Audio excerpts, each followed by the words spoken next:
La crise a failli tuer Spirou, la BD belge reprend des couleurs. Des libraires soulagés, il fallait bien s'occuper pendant le confinement, mais force est de constater qu'on s'est bien rué sur les services en ligne, en tête, les plateformes de streaming et jeux vidéo, mais pas tant sur les livres et BD. Plusieurs raisons à cela, d'abord les librairies étaient toutes fermées, et puis l'amateur de BD a souvent chez lui une collection qu'il a pu prendre le temps de redécouvrir. Mais après quelques semaines de réouverture, les libraires voient revenir une clientèle pleine d'enthousiasme. Yves Limoges, coprésident du syndicat des libraires francophones de Belgique et gérant de la librairie à livres ouverts, est heureux et soulagé de pouvoir rouvrir les portes de sa boutique. On reçoit énormément de messages de sympathie de notre clientèle qui revient ou même qui nous découvre. De nouveaux clients sont présents surtout, entre 30 et 35 ans je dirais.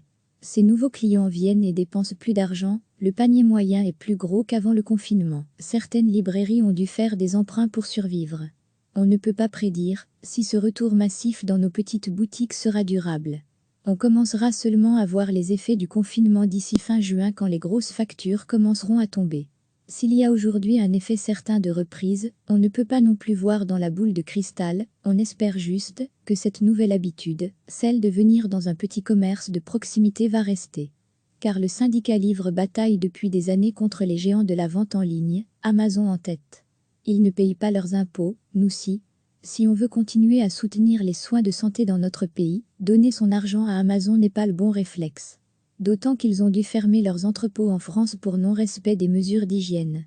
Aujourd'hui, il attend un message fort de la part du politique tant au niveau belge que de l'Europe. Pour faire entendre son discours, le syndicat a lancé une campagne de sensibilisation qui semble porter ses fruits auprès d'une clientèle qui vient lui rendre visite. Les libraires sentent aussi que les éditeurs tentent de faire leur mieux pour éviter les embouteillages. On avait un peu peur que les éditeurs ne poussent un peu trop les titres au sortir du confinement, mais j'ai été largement rassurée là-dessus, et je ne peux que constater qu'ils respectent notre situation. Relative Limoges, les éditeurs de BD eux-mêmes disent avoir adapté leurs agendas de parution. Comme l'affirme Yves Schlier, directeur éditorial de Dargaud Benelux. Il y a peu de titres que nous avons annulés, il y a bien quelques intégrales ou éditions spéciales que nous avons choisi de ne pas faire, ou encore des numéros 1, des nouveaux titres que nous avons reportés. Mais c'est vraiment plus un ouvrage à gauche à droite. S'il y a une grande partie de stratégie dans l'agenda éditorial, l'impératif est aussi d'éviter l'embouteillage dans les libraires, il y a aussi eu des blocages industriels. Pendant quelques semaines, les imprimeries avec lesquelles nous travaillons en Italie ont continué de produire, mais pas d'exporter, jusqu'à ce qu'il n'y ait tout simplement plus de place. Nous avons dû fermer notre centrale de distribution à un moment donné. D'une part, nous avions déjà une chute des ventes au début du confinement, et on ne livrait plus que les grandes surfaces pendant les premiers jours. Il y a eu plusieurs semaines où toute la machine était simplement bloquée. Aujourd'hui, tout a pu reprendre, les libraires reprennent leurs commandes, tout comme les grandes surfaces. Pour Dargaud Benelux, on ne s'en sort pas trop mal, d'autant que les titres édités et suivis en Belgique sont principalement des grands noms, comme Douze ou Blek et Mortimer. Chez Dupuis, le constat est pratiquement le même. Dès le début du confinement, les librairies ont fermé leurs portes. Seuls les super- et hypermarchés, ainsi que les vendeurs de presse ont continué leurs activités. En Belgique, plus qu'en France, la BD est bien implantée dans les supermarchés. Évidemment, nous avons arrêté les livraisons de nouveautés et notre logistique s'est arrêtée durant 3 semaines. Confirme Sophie Dumont, directrice de la communication pour Dupuis en Belgique. Pour l'éditeur implanté à Marcinelle, le confinement a été un coup dur. Évidemment, nous avons subi une perte de chiffre d'affaires de 90% durant le mois d'avril. Dès la réouverture des points de vente, nous avons choisi de ne pas asphyxier nos libraires en adaptant notre programme de parution. Nous avons accordé des délais de paiement aux libraires, afin de les aider à passer le cap. Nous connaissons de grosses difficultés, et l'année sera compliquée. Chez Dargaud, on parle d'une perte prévue de 20 à 25% sur l'année 2020, en espérant que le reste de l'année se passe bien, sinon le pourcentage pourrait doubler. Les éditions Dupuis n'ont même pas pu s'en sortir, avec leur très célèbre journal Spirou, malgré une ouverture constante des buralistes, comme le relaye Sophie Dumont. Le journal Spirou n'a pas interrompu sa publication durant le confinement bien qu'il ait dû faire face à de nombreuses embûches. Un imprimeur qui ferme temporairement, un changement de routeur en urgence pour mise sous film des suppléments abonnés, des chemins de fer modifiés pour cause de pénurie de photograveurs, après notre distributeur français Prestali en cessation de paiement, c'est au tour de notre imprimeur depuis 20 ans de faire faillite. On apprend ça soudainement le jour du bouclage du journal, on a quelques heures pour trouver un autre imprimeur sans quoi Spirou ne sera pas en kiosque mercredi. Notre fabricant s'est démené pour trouver une solution d'urgence. Chaque semaine, la rédaction de Spirou a collectionné les tuiles, pliées mais pas rompues, pour que chaque mercredi, les lecteurs puissent retrouver leur bulle d'évasion en bande dessinée. Pendant le confinement, nous avons développé un vaste programme éditorial via les réseaux sociaux et les sites de Dupuis, parmi lesquels chaque semaine, au début, on a vu une augmentation des abonnements spontanés au journal, mais ce n'est pas très significatif. Avant, nous avions plus ou moins 10 demandes d'abonnements spontanés par jour. Depuis le début du confinement, nous en avons 15. Mais il ne faut pas imaginer que nos abonnements ont augmenté de 50% puisque par ailleurs, les opérations marketing classiques de recrutement n'ont pas eu lieu. Donc sur la masse globale, on ne voit pas de différence. Si les éditeurs de BD calment le jeu des parutions au déconfinement, on sent surtout que l'agenda est complètement perturbé. Mathieu Van Overstraten, chroniqueur BD de la RTBF, a bien vu que de mi-mars à mi-mai, rien ne sortait. Pour certaines BD, il était parfois impossible de savoir quand ça allait sortir. Je voyais des auteurs annoncer des déplacements de leur date de sortie au mois de décembre pour finalement revenir au mois de juin. Pas évident de s'y retrouver.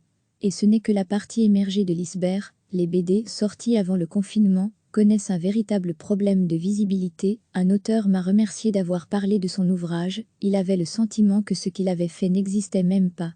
Traditionnellement, le gros des bandes dessinées sort entre septembre et décembre en prévision des fêtes. Il en reste encore en janvier pour le festival d'Angoulême, puis avant l'été. Les 2 mois creux sont juillet et août. Sauf qu'avec 2 mois normaux de parution à la trappe, il y a le risque d'une accumulation dans les rayons, et surtout de voir exacerber un effet que l'on connaît déjà, le combat de David contre Goliath. Comprenez que quand un tome de Titeuf ou d'Astérix sort, c'est tout un rayon qui disparaît. On ne dépense son argent que pour une BD, et quand un éditeur ou même un libraire a besoin de renflouer ses caisses, le risque est qu'il mette plus en avant les blockbustés, les titres les plus connus, aux dépens des autres. Un jeune auteur qui débute aura bien du mal à se faire remarquer. Il y a beaucoup de chances qu'il disparaisse dans les méandres des sorties. Prédit Mathieu Van Overstraten, qui ajoute tout de même que le monde de la BD est depuis longtemps soumis à ce problème de surproduction. Ce n'est pas une nouveauté, ce sera juste pire encore dans les mois à venir. Du côté des librairies indépendantes, Yves Limoges affirme qu'étant eux-mêmes des David face à Goliath, il espère toujours pouvoir défendre un auteur modeste face aux géants qu'il pourra toujours vendre. Faut-il encore qu'il lui reste de la place ? D'autant que faire une tournée de dédicaces, pour qu'on puisse se faire connaître, c'est compromis en cette période de crise.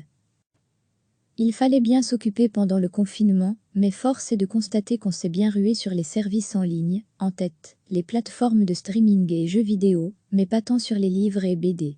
Plusieurs raisons à cela, d'abord les librairies étaient toutes fermées, et puis l'amateur de BD a souvent chez lui une collection qu'il a pu prendre le temps de redécouvrir.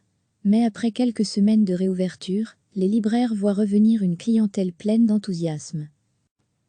Des libraires soulagés. Yves Limoges, coprésident du syndicat des libraires francophones de Belgique et gérant de la librairie à livres ouverts, est heureux et soulagé de pouvoir ouvrir les portes de sa boutique. On reçoit énormément de messages de sympathie de notre clientèle qui revient, ou même qui nous découvre. De nouveaux clients sont présents surtout, entre 30 et 35 ans je dirais. Ces nouveaux clients viennent et dépensent plus d'argent, le panier moyen est plus gros qu'avant le confinement. Certaines librairies ont dû faire des emprunts pour survivre. On ne peut pas prédire si ce retour massif dans nos petites boutiques sera durable. On commencera seulement à voir les effets du confinement d'ici fin juin quand les grosses factures commenceront à tomber. S'il y a aujourd'hui un effet certain de reprise, on ne peut pas non plus voir dans la boule de cristal, on espère juste que cette nouvelle habitude, celle de venir dans un petit commerce de proximité va rester. Car le syndicat livre bataille depuis des années contre les géants de la vente en ligne, Amazon en tête. Ils ne payent pas leurs impôts, nous si. Si on veut continuer à soutenir les soins de santé dans notre pays, donner son argent à Amazon n'est pas le bon réflexe. D'autant qu'ils ont dû fermer leurs entrepôts en France pour non-respect des mesures d'hygiène. Aujourd'hui, il attend un message fort de la part du politique tant au niveau belge que de l'Europe. Pour faire entendre son discours, le syndicat a lancé une campagne de sensibilisation qui semble porter ses fruits auprès d'une clientèle qui vient lui rendre visite. La grande machine en pause, les libraires sentent aussi que les éditeurs tentent de faire leur mieux pour éviter les embouteillages. On avait un peu peur que les éditeurs ne poussent un peu trop les titres au sortir du confinement, mais j'ai été largement rassurée là-dessus, et je ne peux que constater qu'ils respectent notre situation. Relative Limoges. Les éditeurs de BD eux-mêmes disent avoir adapté leurs agendas de parution. Comme l'affirme Yves Schlier, directeur éditorial de Dargaud Benelux, il y a peu de titres que nous avons annulés, il y a bien quelques intégrales ou éditions spéciales que nous avons choisi de ne pas faire, ou encore des numéros 1, des nouveaux titres que nous avons reportés. Mais c'est vraiment plus un ouvrage à gauche à droite.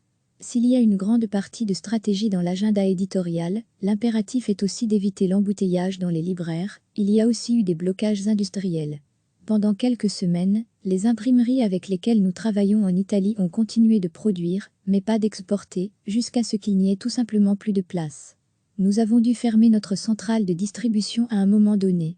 D'une part, nous avions déjà une chute des ventes au début du confinement, et on ne livrait plus que les grandes surfaces pendant les premiers jours. Il y a eu plusieurs semaines où toute la machine était simplement bloquée. Aujourd'hui, tout a pu reprendre, les libraires reprennent leurs commandes, tout comme les grandes surfaces. Pour Dargaud Benelux, on ne s'en sort pas trop mal, d'autant que les titres édités et suivis en Belgique sont principalement des grands noms, comme 12 ou Blake et Mortimer. Chez Dupuis, le constat est pratiquement le même. Dès le début du confinement, les librairies ont fermé leurs portes. Seuls les super- et hypermarchés, ainsi que les vendeurs de presse ont continué leurs activités. En Belgique, plus qu'en France, la BD est bien implantée dans les supermarchés. Évidemment, nous avons arrêté les livraisons de nouveautés, et notre logistique s'est arrêtée durant 3 semaines. Confirme Sophie Dumont, directrice de la communication pour Dupuis en Belgique. Pour l'éditeur implanté à Marcinelle, le confinement a été un coup dur. Évidemment, nous avons subi une perte de chiffre d'affaires de 90% durant le mois d'avril. Dès la réouverture des points de vente, nous avons choisi de ne pas asphyxier nos libraires en adaptant notre programme de parution. Nous avons accordé des délais de paiement aux libraires, afin de les aider à passer le cap. Nous connaissons de grosses difficultés, et l'année sera compliquée. Chez Dargaud, on parle d'une perte prévue de 20 à 25% sur l'année 2020, en espérant que le reste de l'année se passe bien, sinon le pourcentage pourrait doubler. Spirou a failli disparaître, les éditions Dupuis n'ont même pas pu s'en sortir, avec leur très célèbre journal Spirou, malgré une ouverture constante des buralistes, comme le relaye Sophie Dumont. Le journal Spirou n'a pas interrompu sa publication durant le confinement, bien qu'il ait dû faire face à de nombreuses embûches. Un imprimeur qui ferme temporairement, un changement de routeur en urgence pour mise sous film des suppléments abonnés, des chemins de fer modifiés pour cause de pénurie de photograveurs, après notre distributeur français Prestali en cessation de paiement, c'est au tour de notre imprimeur depuis 20 ans de faire faillite. On apprend ça soudainement le jour du bouclage du journal, on a quelques heures pour trouver un autre imprimeur, sans quoi Spirou ne sera pas en kiosque mercredi. Notre fabricant s'est démené pour trouver une solution d'urgence. Chaque semaine, la rédaction de Spirou a collectionné les tuiles, pliées mais pas rompues, pour que chaque mercredi, les lecteurs puissent retrouver leur bulle d'évasion en bande dessinée. Pendant le confinement, nous avons développé un vaste programme éditorial via les réseaux sociaux et les sites de Dupuis, parmi lesquels chaque semaine, au début, on a vu une augmentation des abonnements spontanés au journal, mais ce n'est pas très significatif. Avant, nous avions plus ou moins 10 demandes d'abonnements spontanés par jour. Depuis le début du confinement, nous en avons 15. Mais il ne faut pas imaginer que nos abonnements ont augmenté de 50% puisque par ailleurs, les opérations marketing classiques de recrutement n'ont pas eu lieu. Donc sur la masse globale, on ne voit pas de différence. La bombe à retardement des parutions, si les éditeurs de BD calment le jeu des parutions au déconfinement, on sent surtout que l'agenda est complètement perturbé. Mathieu Van Overstraten, chroniqueur BD de la RTBF, a bien vu que de mi-mars à mi-mai, rien ne sortait. Pour certaines BD, il était parfois impossible de savoir quand ça allait sortir. Je voyais des auteurs annoncer des déplacements de leur date de sortie au mois de décembre pour finalement revenir au mois de juin. Pas évident de s'y retrouver. Et ce n'est que la partie émergée de l'iceberg, les BD sortis avant le confinement connaissent un véritable problème de visibilité. Un auteur m'a remercié d'avoir parlé de son ouvrage, il avait le sentiment que ce qu'il avait fait n'existait même pas. Traditionnellement, le gros des bandes dessinées sort entre septembre et décembre en prévision des fêtes. Il en reste encore en janvier pour le festival d'Angoulême, puis avant l'été. Les 2 mois creux sont juillet et août. Sauf qu'avec 2 mois normaux de parution à la trappe, il y a le risque d'une accumulation dans les rayons, et surtout de voir exacerber un effet que l'on connaît déjà, le combat de David contre Goliath. Comprenez que quand un tome de Titeuf ou d'Astérix sort, c'est tout un rayon qui disparaît. On ne dépense son argent que pour une BD, et quand un éditeur ou même un libraire a besoin de renflouer ses caisses, le risque est qu'il mette plus en avant les blockbustés, les titres les plus connus, aux dépens des autres. Un jeune auteur qui débute aura bien du mal à se faire remarquer. Il y a beaucoup de chances qu'il disparaisse dans les méandres des sorties. Prédit Mathieu Van Overstraten, qui ajoute tout de même que le monde de la BD est depuis longtemps soumis à ce problème de surproduction. Ce n'est pas une nouveauté, ce sera juste pire encore dans les mois à venir. Du côté des librairies indépendantes, Yves Limoges affirme qu'étant eux-mêmes des David face à Goliath, il espère toujours pouvoir défendre un auteur modeste face aux géants qu'il pourra toujours vendre. Faut-il encore qu'il lui reste de la place? D'autant que faire une tournée de dédicaces, pour qu'on puisse se faire connaître, c'est compromis en cette période de crise. Cliquez sur s'abonner pour recevoir les dernières nouvelles.